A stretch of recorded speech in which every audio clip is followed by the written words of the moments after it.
clear, which is often misunderstood. A public blockchain, a private blockchain, is not necessarily synonymous with you achieving privacy.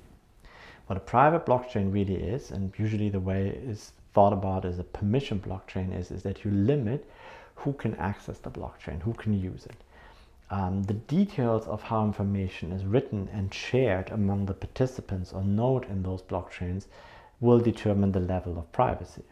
So for instance, you can easily imagine a conglomerate of financial institutions or of entities getting together, creating a private blockchain which can only be used by contributors to that system, however, which is set up in such a way that all the information that is in that blockchain, that is on those ledgers, is publicly available, including to people who have no right to write on this blockchain.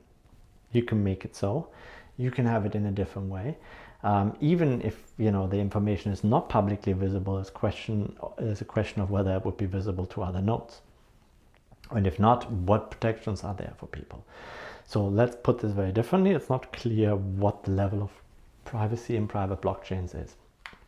And there are also a lot of merit to the opposite, to transparency. So for instance, if you're a firm, a small firm, an accounting audit is extremely expensive for you. And many small firms actually have limited access to credit simply because they can't prove that their business is sound and so that they would be able to repay any loan.